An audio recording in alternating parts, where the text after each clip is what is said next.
All right, got the recording going. And why don't we go ahead and begin with a word of prayer, and then we can get started. Others will be able to listen and watch the video a little bit later if they miss this part of the class. So let's pray.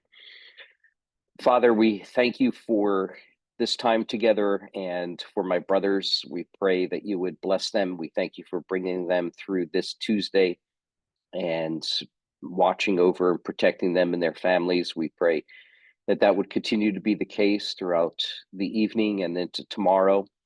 Father, we pray that you would be with Pastor Rocky. May you give him healing grace, that he may soon recover from the cold that he is suffering from. We pray, protect him and the rest of his family. And we ask that you would be with us as we consider this material, that we might be able to think clearly and biblically about the doctrine of revelation. Father, you are the God who is there, and you are not silent.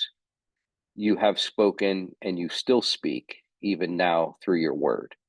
We pray that we would listen and believe and obey. In Jesus' name, amen. All right, so let's go ahead and dive right on into it. I will have just logistic matters. I'm going to open up the chat, so if you have any questions, go ahead and post your questions or comments there. I'll pick them up occasionally as I take a break from lecturing. Also, I had another thing. Oh, if you guys are able to keep an eye on the Facebook Messenger chat that we have, the group chat, in case somebody chimes in there, maybe you can respond to them or let me know that they're looking for help or attention or something. So, because I won't be checking Messenger while I'm lecturing, but I will check the chat here. So feel free to post your questions and comments. All right, let's go ahead and get into it. We're going to talk about post-lapsarian revelation. We've already discussed pre-lapsarian revelation, and in particular, the relationship between natural revelation and special revelation, that particularly for our purposes here, special revelation is the infallible interpreter of natural revelation. And that's the case both before the fall and after the fall. So after the fall, which is what we're going to talk about now, revelation, of course, continues. The relationship after the fall, the relationship between man and God is disrupted because of sin. And because of sin, man is no longer able to think clearly about God's revelation in nature or about anything. So just if I could take a moment here and explain this, remember the consequences of breaking the covenant of works. The sanctions are death upon disobedience, and of course, the reward would be eternal life on the basis of obedience. Adam did not obey, therefore he forfeited the eternal life that was his or offered to him upon condition of his obedience. In the covenant of works, in this covenant of works that we're talking about here, as Adam falls, breaks the covenant, he stands under the judgment of God for death. And the death that is in view there is complete and total death, which includes death in terms of a spiritual relationship, communion bond, fellowship with God. It's physical death, the death of the body, but it's also what we might call eschatological death, ultimate final death, namely the eternal judgment, is also in view. Now, we know what happened. God did not execute the full judgment against Adam's sin. He spared Adam so much of the misery that comes from sin, namely, and most importantly of all, that eschatological death, the final death, the being cast immediately into hell forever, which is what Adam and Eve deserved.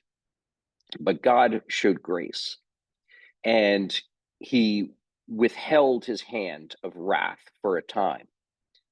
And so, given that, there is still a curse that is placed upon humanity because of sin. So, Adam and Eve don't get away with it scot-free, as it were. Scot-free is sort of an expression we use here. I don't know if you use that there, but it just means get off without any penalty. And we know that, of course, Adam is and experiences corruption because of his sin. He doesn't experience the full consequences of his sin in eschatological death, but he does experience the corruption due to his sin. And we see that, for example, in the way in which God curses the ground. He makes Eve and all women after her to experience pain and childbearing. Adam is going to work the ground by the sweat of his brow. The thorns and the thistles will work against him, cutting him and causing him to bleed, so forth and so on. And so we see the consequences of the corruption of sin in the subsequent chapters of Genesis, chapter 4 and following, when we begin to see the rise of murder, the increase of wickedness on the earth, so forth and so on. And so the reason why I belabor this point is to emphasize the corrupting nature of sin upon the human mind. Okay. This is what we call the noetic, N-O-E, I'll put that in the chat. Noetic effects of sin, although I've talked about this before, but just to place it again, noetic effects of sin. That means the way in which the corruption of sin affects the mind of image-bearing creatures. Okay, so that's exactly what we find here, is that there is a corrupting influence of sin upon our thinking, and in particular, our thinking about God, about nature around us, about ourselves, and so forth and so on. The influence of sin so thoroughly corrupts our thinking that we are unable to see clearly the full meaning and understanding of God's revelation in nature. Now, all that being said, even after the fall, okay, God continues to reveal himself through nature. So it's not like when the fall occurred, God ceased to reveal himself through nature. No, God clearly continues to clearly make himself known in the things that he has made. But now that man is fallen and the corrupting influence of sin is upon his mind, what he does as a willful act of the heart, he suppresses the truth in his unrighteousness. Okay? The lack of clarity with which man can now interpret nature is a willful ignorance. He knows God and yet suppresses what he knows so very clearly. There's no, if I were to put it this way, there's no time gap between the reception of God's revelation in the mind of man and his suppression of that truth in unrighteousness, Romans chapter 1, verses 18 and following. It's an instantaneous move that man makes from perceiving the revelation of God to hating it, right? To suppressing the truth in unrighteousness. So in this way, we can say that man both knows and does not know God. He both knows and does not know the truth that is revealed in nature. And then, of course, in God's special revelation as well. It's an immediate move in which man receives the revelation of God, and he knows it and then instantaneously suppresses So all the more now after the fall, man needs God's special revelation. Okay. And man will receive the special revelation of God in his word, right there in Genesis chapter 3. So no sooner does Adam and Eve fall into sin that a special word comes from God, but this time with a redemptive message. Okay, remember the terms of the covenant of works was God's special revelation before the fall. And it didn't have a redemptive message because Adam before the fall didn't need to be redeemed. He wasn't a sinner. He was in a state of innocence. But now that man has fallen, God brings a new word of special revelation to Adam and Eve, only this time with a redemptive message. Okay. I'm just going to take a quick time out here. I'll be right back.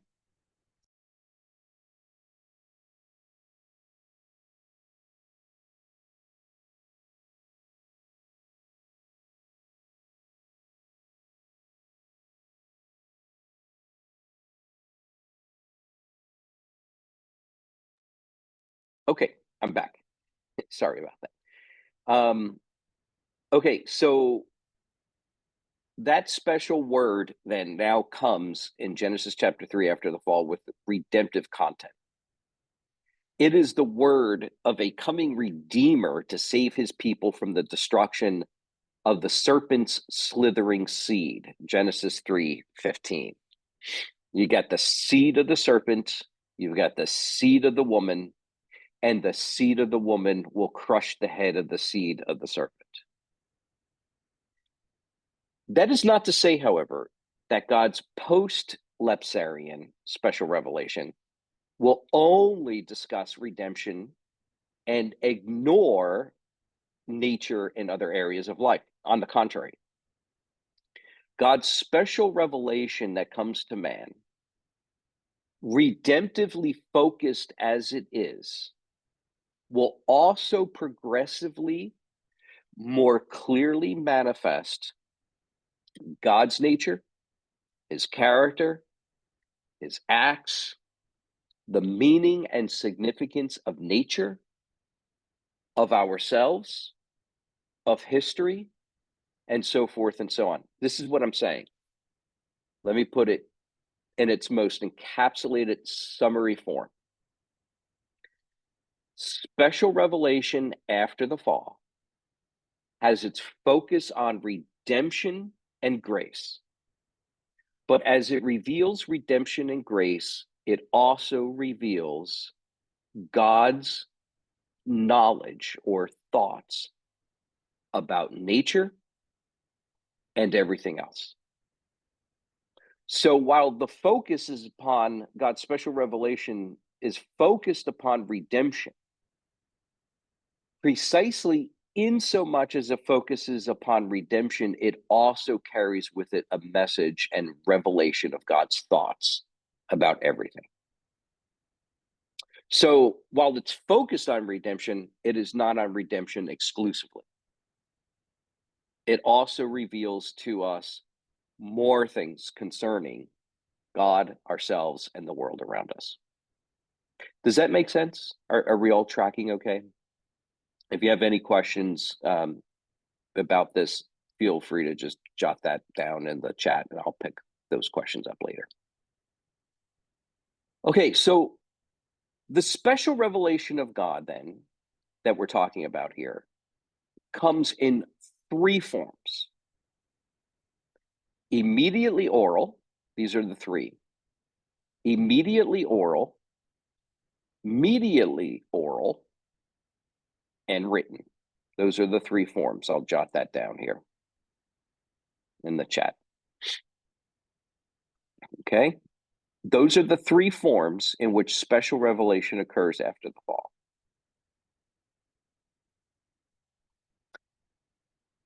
Westminster Confession of Faith, chapter 1, paragraph 1 says this: "Therefore it pleased the Lord at sundry times and in divers manners to reveal himself and to declare that his will unto the church, and afterwards for the better preserving and propagating of the truth, and for the more sure establishment and comfort of the church against the corruption of the flesh and the malice of Satan and of the world, to commit the same wholly unto writing, which maketh the Holy Scripture to be most necessary, those former ways of God revealing his will unto his people being now ceased. Okay, let's unpack that. Special revelation after the fall comes in different forms. God seems to reveal himself directly to Adam and Eve after the fall. In other words, he speaks immediately to them without mediation, without a mediator, as it were, without a prophet. He speaks to them orally, as it were, mouth to ear.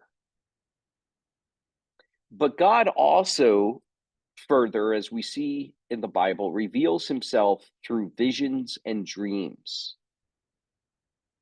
And so whether he's speaking directly through the air, mouth to ear, if you will, of course, mouth, God doesn't have a mouth. We're speaking in an anthropomorphic way there, but mouth to ear, directly through visions and dreams, etc. This is immediate revelation. But more commonly, what we see in the Bible is that God reveals himself through a mediator, a prophet, if you will. God is said to put his words, God's words, into the mouth of the prophet, and then the prophet goes and delivers that message to the people of God, or the people to whom God is directing them.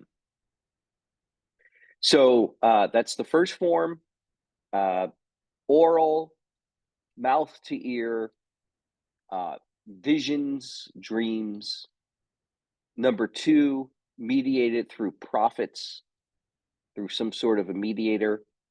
And then finally, God reveals himself in written form. As the confession says, for the better preserving and propagating of the truth, and for the more sure establishment and comfort of the church against the corruption of the flesh, etc.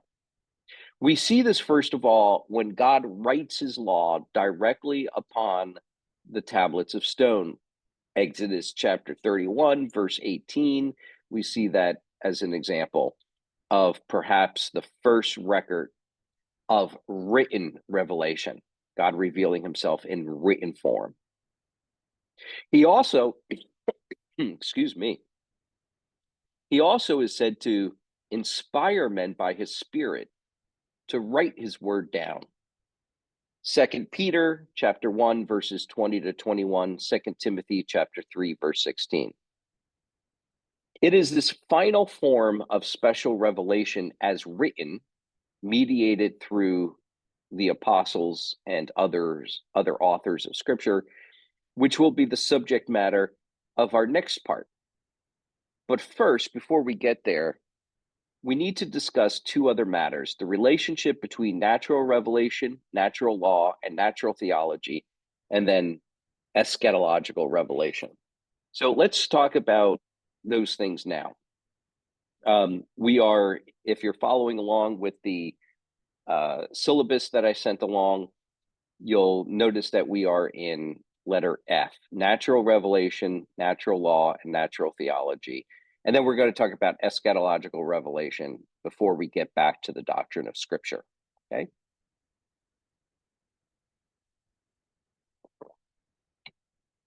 Any questions, comments? Okay, here we go. Yuna has a question. Immediately oral means in person. Yes, all revelation of God is personal. And when we say immediate oral revelation, again, I'm talking about mouth to ear, right? Adam and Eve hear God speak to them. God walks among them in the garden. Now, how that happened or what that looked like, we're not told. but we do see many instances of God revealing himself orally to his people in some sort of a accompanying visual form, sometimes in the form of an angel, sometimes in the form of a burning bush or a non-burning bush, as it were. Are they seeing God? Yeah, right. Well, they see God revealing himself in a created mode. So, of course, they don't see God himself because you can't see God and live, right? God is invisible because he is a spirit. And so when he reveals himself visually, he does so in some sort of a created medium. Okay. So when I say when I say immediately oral, I'm not saying that God appears to them as he is in himself. Again, the being of God, the essence of God is invisible. So man can't see God. But what we can see is the created mode in which he chooses to reveal himself. Again, sometimes it's an angel, sometimes it's the unburning bush, so forth and so on. Yep. All right, good. Great. Good question. Perfect question. That was great. All right. Yeah, I mean, and if I could just, I'm sorry, Una, I don't want to belabor the point, but I think it's helpful for us to think about this. Very, very helpful because, and I've mentioned this before in previous lectures, but to reiterate it, God always uses some sort of a created medium to reveal himself, right? Because he has to in order for us to understand it, because we can't understand the essence of God, right? He's incomprehensible. And so God condescends. Remember, we've used that language before. God condescends in revelation to speak to us through media that we can understand. So even when, let's say, there's no visual manifestation of God, when he speaks mouth to ear, as it were, and Adam or whoever, the person to whom he's speaking, um, hears, as it were, the voice of God.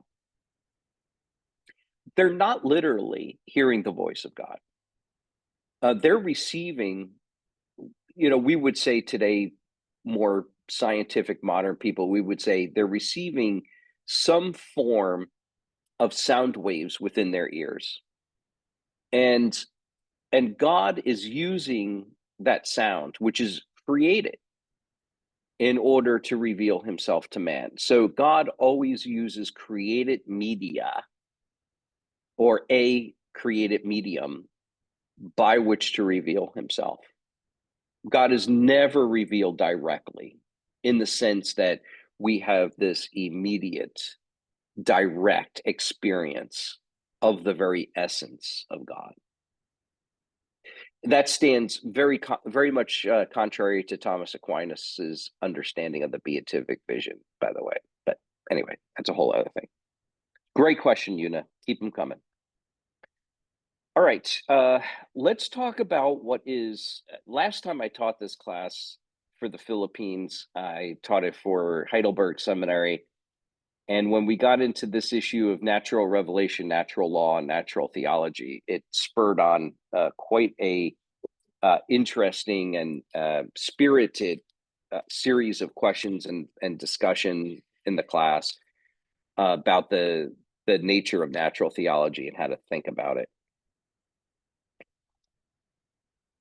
And part of the reason why I trust you'll see in a moment here is because I'm going to take exception to Thomas Aquinas's idea of natural theology and natural law.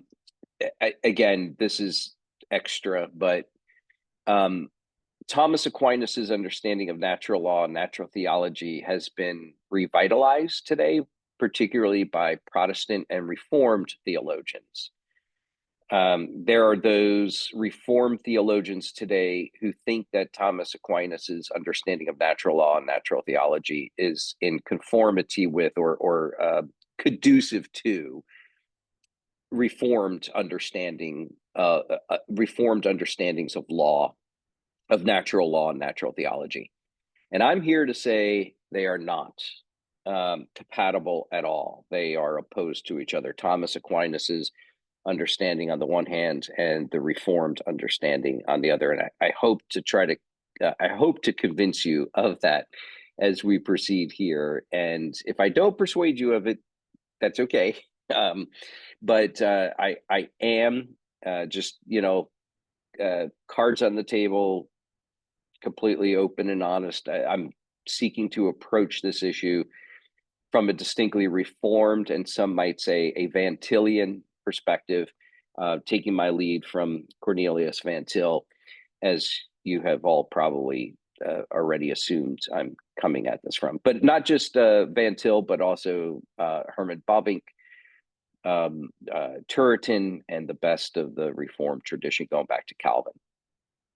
Okay, let me just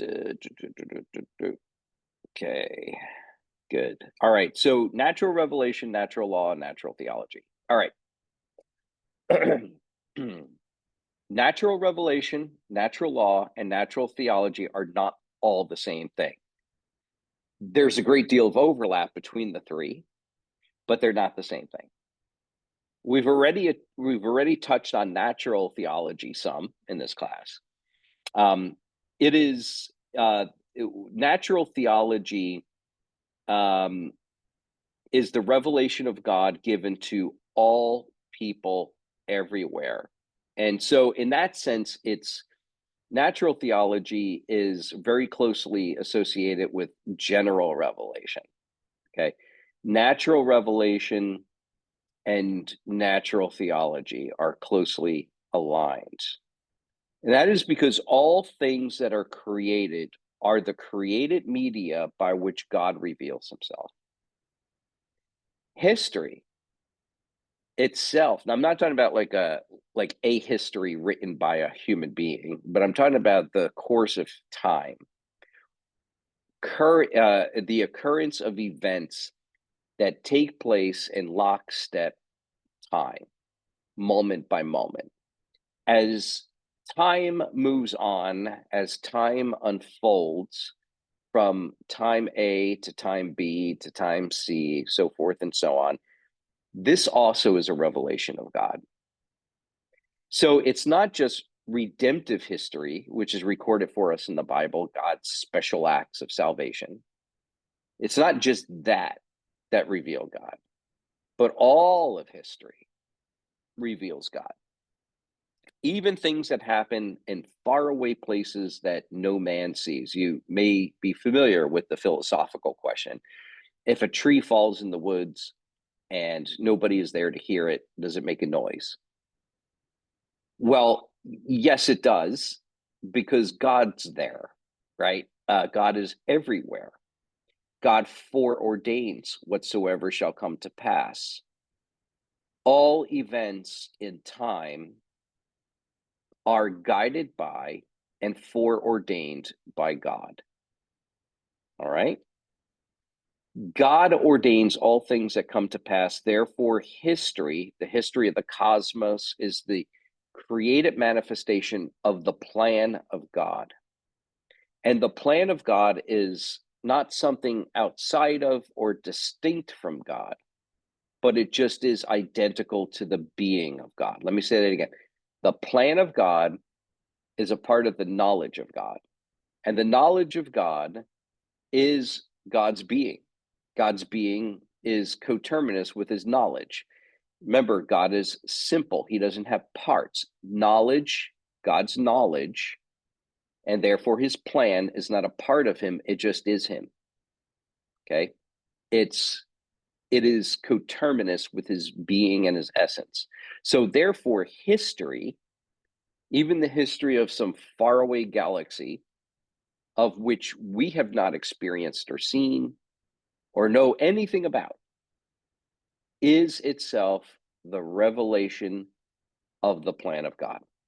God plans, he foreordains whatsoever shall come to pass. Okay? Does that make sense? Okay, I keep getting chimes from Facebook, so let me just check in here. Okay. Okay, all right. I see people are answering some of the inquiries that are coming in there. Thank you for doing that. I'll let you all handle that. I will. Yes, just make sure everybody knows they're welcome to come in now and to join the class as they're able to. Okay, let's keep it going. I'm belaboring this point here, but doing it, I think, for a good purpose. Okay, so God reveals himself through nature, through history. He also continues to reveal himself directly through nature itself. All things that have been made show forth his handiwork. Psalm 19, Romans 1, verses 18 and following. All things that God made reveal his invisible attributes. Romans chapter 1, verse 19. And that includes both the things that are outside of us as well as those things within us. We are image bearers, and that means that both body and soul reveal the glory of our Creator. We could get into this a little bit more in anthropology, but I think Herman Bavinck here is very helpful when he explains that that man just is the image of God. So he doesn't, to sort of say that he bears the image of God kind of indicates the idea that there's just a part of man that he's holding on to that is an image of God. But that's not quite correct, right? And that's important for us to recognize because it's the entire being of man that is the image of God. Okay, so we ourselves reveal God. Okay, it's not just stuff outside like the trees and the sky, but it is also we ourselves are revelations of God. Now, all this means that since the revelation of God through nature is his revelation, it bears the same attributes as Scripture. Let me say that again. God's revelation through nature, his natural revelation, bears the same attributes as Scripture. We will talk a little bit more about those attributes relative to Scripture later, but for now, we can say that natural revelation is sufficient to reveal the knowledge of God and to render all men everywhere without excuse for denying God. We can also say that Scripture is necessary, it's sufficient and necessary for the revealed knowledge of God, for us to know God. It is authoritative, demanding that man acknowledge God and worship him. It brings demands upon man. And finally, it is perspicuous. That is to say, it is clear. So natural revelation, like special revelation, is sufficient, necessary, authoritative, and perspicuous or clear. Natural law, okay, let's talk about natural law. Natural law, however, brings into view something that is related to natural revelation, but also having its own definition distinct from our definition of natural revelation. Here we are now focusing on some controversial material. That is because there are different natural law traditions, as I indicated earlier. Thomas Aquinas, Reformed, etc. Surveying all these different traditions is quite unnecessary for our purposes. For our purposes, we'll speak about here the Reformed view. The Reformed view as I understand it. The Reformed view of natural law is this: the law of God the works required by the righteousness of God is written on the heart of every person. Romans chapter 2, verse 15. Okay. The Reformed view is that natural law just is the righteous requirements that the law of God requires, written upon the human heart of every person. It's the conscience, if you will. This law on the heart serves a similar purpose as that of natural revelation in this sense. This natural law renders men without excuse for their sinful deeds. Men know better because God reveals his righteous requirements directly to the heart. But once again, as that law hits the heart, immediately man suppresses the truth in unrighteousness. Here, particularly after the fall. For the Reformed, natural law is not a reference then to so-called laws of nature that govern the way in which the physical world operates, gravity and cause and effect and so forth and so on. For the Reformed, natural law are not laws that somehow are embedded within nature that we can access by the right use of human reason.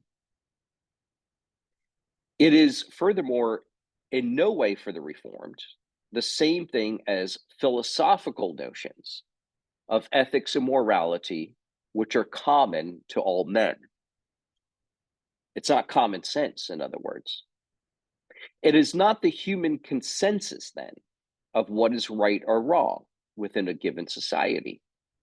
Although that consensus may bear witness to the natural law that is revealed in the hearts of men, but that's not to be identified with it. For the Reformed, then, natural law has its origins in God, not man's reason. It is God who reveals his moral law. It is God who reveals his moral will in and through the conscience of his image-bearing creatures. And it is the kind of thing that is known instantaneously by the image-bearing creature. So natural law is an aspect then of natural revelation, but it is not all of what is revealed through nature. So natural law is a subset, if you will, of natural revelation. Does that make sense? Are we all tracking fairly well here? I'll check the chat just to see if there are any questions. Okay, no questions, so I take it we are all tracking well, right? Good. Okay, now the fact that we are talking about the Reformed view, we need to speak about the Reformed understanding of natural theology as well. So we talked about natural revelation, natural law, and we also say what natural law is not, right? So for Thomas Aquinas and the Roman Catholic tradition, natural law is the kind of thing that you can just reason out. You don't need grace, you don't need special revelation. It's embedded within the sort of ability of man to reason towards natural law. And then natural law becomes sort of a reason-based, man-made endeavor. And for the Reformed, that's not the case. For the Reformed, natural law is that revelation of God, of his law within the human heart. Okay, different notions of natural law, the Reformed and then the Roman Catholic. And I stand by that. Just look up natural law, Roman Catholicism, or Roman Catholic Church's view of natural law on Google, and you'll get a million websites that'll pop up that are sanctioned by Rome, that are like like authentic, real Roman Catholic websites, read what they're saying about natural law. It's very different than what we're saying. I mean, there's some overlap and some kind, but I mean, it's very, very different than the Reformed understanding. Okay. Natural theology. So let's talk about natural theology. Natural theology is another area of great controversy. We won't survey here all the different views of natural theology that are out there. Suffice it to say that a reformed notion of natural theology is best described as that theology about nature, which is derived on the basis of special revelation. Let me say it again. The reformed notion of natural theology is that theology about nature, which is derived on the basis of special revelation. Very different notion found in Rome. For Rome, natural theology is what man can deduce by natural reason alone without the aid of special revelation.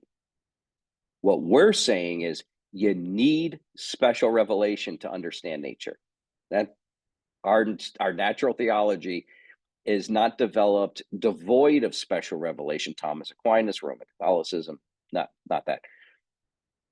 Our natural theology is developed through the lens of special revelation.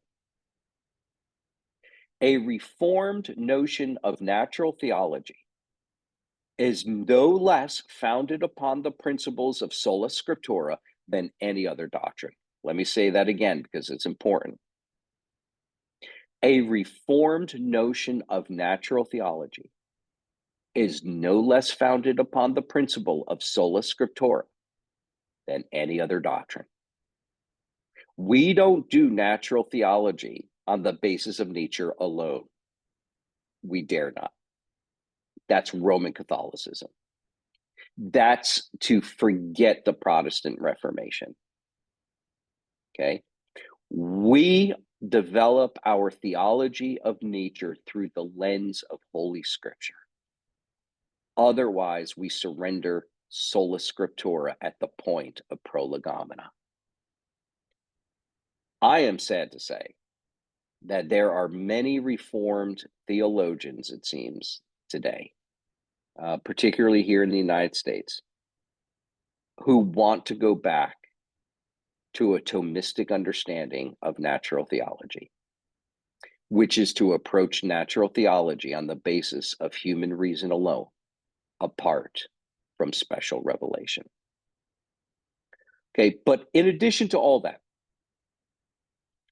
natural theology can have a broader meaning as well. It can mean that knowledge of God that we can gather from observing nature. What can we know of God just through the observation of creation? But in order to answer that question, we still have need of the aid of special revelation. We never can leave sola scriptura. As we discussed earlier, that is the case not just because of the fall, but that was the case even prior to the fall, right? When God himself was his own interpreter, and he interpreted to Adam the meaning and the significance of nature. You want to know what the tree of the knowledge of good and evil? Let me tell you, right? What are you supposed to do with all these trees that you see here in the garden, Adam? Let me tell you, right? Man is dependent upon God's special revelation from the outset, the alpha point of his existence. Okay? So, it is especially the case in light of the fall, however, even more so now given the fall, that we are dependent upon special revelation. That is because every time the natural man, that is to say, the fallen man, looks at nature, what did we say? What is he doing? He is actively suppressing the truth and unrighteousness. The moment, the instant he receives natural revelation, he denies it. But such need of the aid of special revelation, as we said already, was there already before the fall.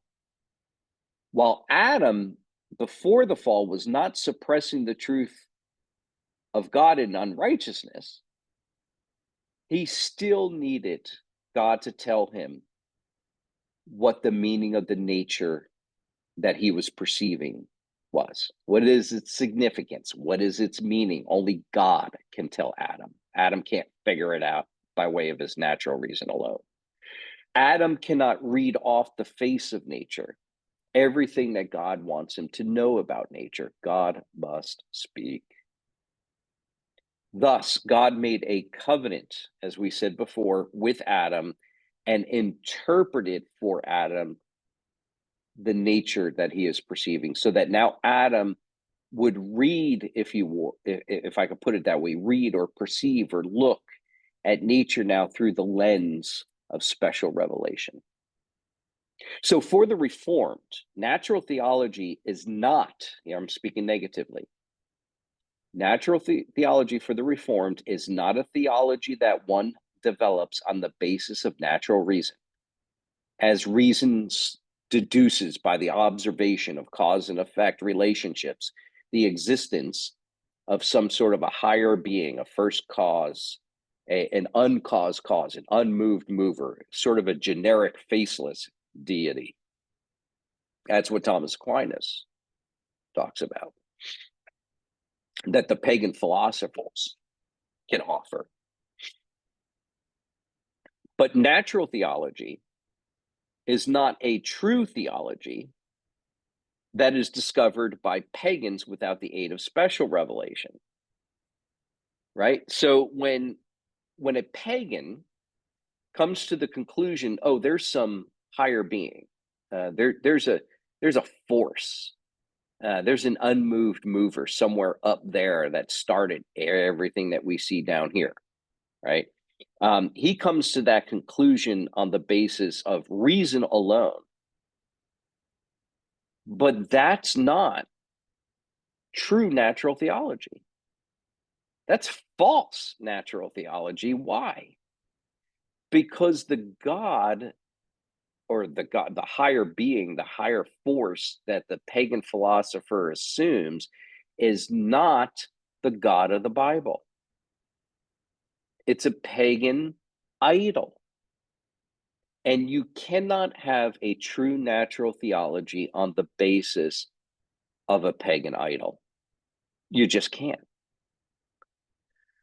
So, for further reading on this, I would commend to you the recent publication of Gerhardus Voss's book, Natural Theology, which shows the differences between the Reformed notion of natural theology on the one hand and Rome on the other. I also want to commend to you here the article by Lane Tipton, entitled The Deeper Protestant Conception of Natural Theology, in the fall and winter 2022 issue of the Reform Forum magazine. I'm going to put that bibliographical info, I'm going to drop it in the chat. The Reformed Forum article is available for free online. Gerhardus Voss's Natural Theology is a book that you can buy. I think there's a PDF version of it somewhere that you can buy and download it. Let me see. Let me put this in the chat.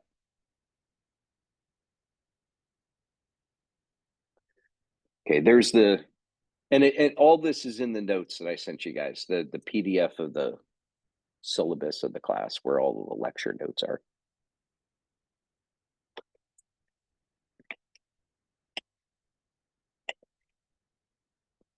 All right, especially commendable if you can't get, or you're not inclined to get the Voss book, that's fine.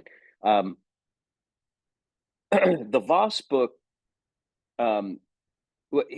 if you're not inclined to get the Voss book, do read the Lane Tipton article, because what Tipton is doing there is he's expounding Voss's understanding of natural theology. And it's very helpful because Voss has given us the Reformed understanding of natural theology. Here's the tricky part about the book, Voss's book on natural theology, which I commend to you. But part of the problem, I'll let you in on a little inside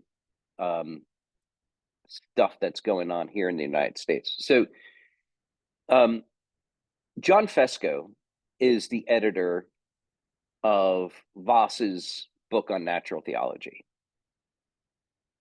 Fesco published that book. These were unpublished lectures that Voss had given many years ago. He came across them, and Fesco, who is a OPC minister, teaches at a seminary here in the United States. John Fesco, read those notes and published them with a preface.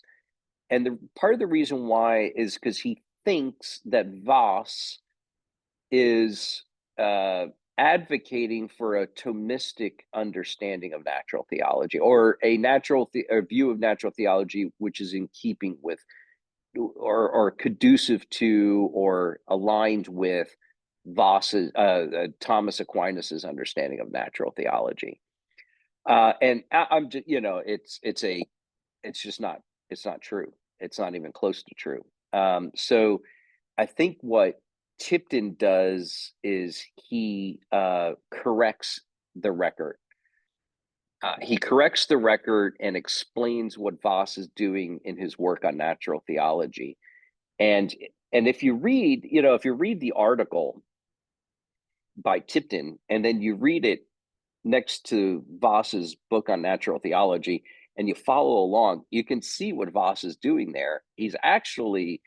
Voss is actually pitting the Reformed view of natural theology against the Roman Catholic or Thomistic view of natural theology. He's contrasting them, and putting them against each other. He's not trying to bring them together. And this is a big source of much debate and controversy here in the United States, is the idea of natural theology. Is it going to be Thomistic, or will it be Reformed? There's a bunch here who wanting to say that the Reformed is Thomistic, and it's not even close to correct. Okay, good. There's a question here by Una. Does Thomas think that theology is a science? Yes, he does. And did we already talk about this? I'm trying to. Yeah, we already talked about a little bit about theology as a science. That's common parlance. It's common language in the history of theology, is to speak about theology as a science. And of course, the word science back then means something very different than what it does today. Science today tends to mean natural sciences, right? Biology, physics, so forth and so on. Back then, in Thomas's day, but not just in Thomas's day. I mean, even Barth and Hodge, Charles Hodge, will speak about theology as a science. What they mean by that back then is that science basically means knowledge. It's a body of knowledge. That's all they're saying. It's a logical, cohesive, unified body of knowledge. That's all that they mean when they say that theology is a science. Okay, great. Good question. Good question, Una. Keep them coming. All right. Let's see. I gotta get back to my notes. Okay, here we go. All right, let me summarize. There are three things man can know from natural revelation, even as there are three sources from which he can know them. Let me explain.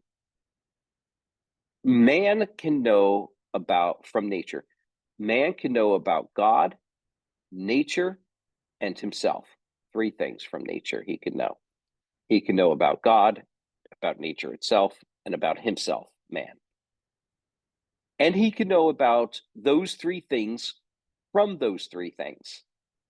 So man can know about nature from nature itself, or he can learn about nature from God, or he can learn about nature from himself. He can know about God either from nature or from God or from himself, and he can know about himself either from nature, from God, or from himself. Right? So there are three things that man can know, and there are three sources from which he can know it, right? Himself, God, and nature in general. It should be noted, however, that all three of these sources of knowledge are mutually informing. In other words, you can't separate them out devoid from each other. We cannot know ourselves in abstraction from nature in general, or in abstraction from God and his special revelation to us. And we cannot know God in abstraction from ourselves, nature, or from God himself as he reveals himself through special revelation. Van Til observes about natural theology, the knowledge of God that we have by nature, the following. And I'm going to take this quote and I'm going to drop it into the chat so you can follow along. I want to read to you this quote from Van Til.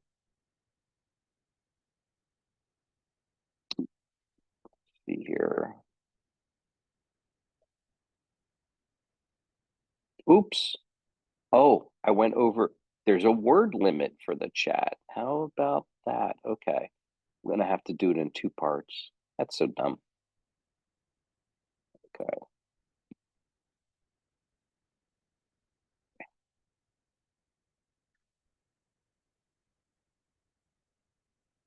All right.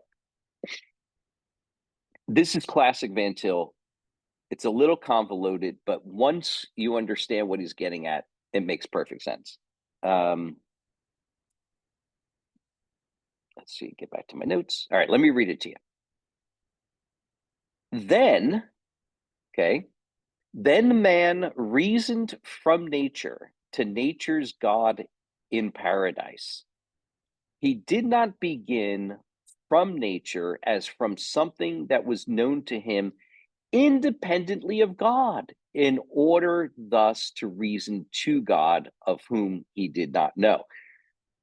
And there, Van Til is that's an argument against Thomas Aquinas. Okay, right? So man reasons from nature to nature's God, but he doesn't do so in a way that is independent of God. Okay, it's dependent. Man's reasoning about God is dependent upon God at every point. That's what Van Til's saying. Let me go on. The phrase that we must reason from the known to the unknown is in itself formal and misleading. In other words, he's attacking Thomas here. The question is as to what is known and what is unknown. As Christian theists, we could certainly never allow that the universe was originally known to man before God was known to him. The cosmos consciousness, in other words, man's consciousness of the created realm at large. That's what he means by cosmos consciousness. The self-consciousness, that is to say, man's consciousness of himself, and the God consciousness, man's consciousness of God, would naturally be simultaneous. In other words, man knows the cosmos or nature at large, man knows himself, and man knows God at the same time. It's not a process in which the one leads to the other. It is cohesive and simultaneous and mutually informing. And that's basically Calvin. That's what Calvin says at the beginning of the Institutes. Where do we begin? With the knowledge of ourselves or the knowledge of God? Well, we could begin either way, but let's start with the knowledge of God. But but what's Calvin there saying? He says the two are dependent upon each other, knowledge of ourselves and knowledge of God. You can't know yourself without knowing God, and you can't know God without knowing yourself. And so there's this mutual dependence in terms of the knowledge of man. Okay. Let me go on and finish the quote. To use a phrase which Hocking uses with an idealist, instead of a Christian meaning, we may say that the God consciousness would have to come in at the level of man's sensation if it was ever to come in at all. Man would at once, with the first beginning of his mental activity, see the true state of affairs as to the relation of God to the universe as something that was known to him in order afterwards to ascertain whether or not God exists. He would know that God is the creator of the universe as soon as he knew anything about the universe itself. So again, there's this mutually dependent, mutually informing relationship between the knowledge of himself, of man's self, of nature, and of God. Okay. I would, for a little bit more info, or if you want some more reading on Van Til and on this stuff, I would direct your attention to Van Til's great work on the subject in his Introduction to Systematic Theology. So that book should be available online somewhere, but his Introduction to Systematic Theology is a great resource to tackle some more of these things. All right. Okay, very good. Let's we have about 20 more minutes till 8 o'clock. So let me try to press on here and talk about eschatological revelation, and we'll probably take a break after this, and we'll end up tackling the doctrine of Scripture next week. Okay. Just by way of logistics, real quick. So next week is going to be our last class for a little while, because after next week I travel to the Philippines. And I guess it's kind of ironic that I'll be in the Philippines, but I won't be able to do this class with you all online because I'll be doing conferences and other stuff while I'm there in the Philippines. And then we'll just continue the class sometime after my trip, and I'll send more details after that. So next week we'll meet again, and then yet once again we'll take a break, and that's okay. I would encourage you to use that break time. Maybe set aside this time on your Tuesday evenings and go back through some of the videos and refresh your mind on what some of the content is that we have covered, or use this time for reading some of the resources that I had recommended to you to read, and then that way you can strengthen your knowledge and understanding of the material we're covering and master it even better. So anyway, yeah, take advantage of those weeks off that we have, and we'll eventually finish everything up sometime in maybe March or April. But thank you for hanging in there with me and for being flexible. Okay, let's talk about eschatological revelation. Eschatological revelation brings into view the nature of the consummate state, the final state, we might say. What will, if I could put it this way, what will eternity be like? And here we need to say several things. First, the eternal state, what Jesus calls simply the resurrection, is the place that comes to realization for the elect after the second coming of Christ. This is not a reference to the so-called immediate state. So the immediate state is that state of existence that people experience after they die, but before the second coming of Christ. That's the intermediate state. We're talking about the ultimate state, the ultimate destination, the final state of eternity. The intermediate state does, we have to say this, contain revelation. So in other words, believers who die prior to the second coming of Christ, we are told, are going to experience with Christ paradise.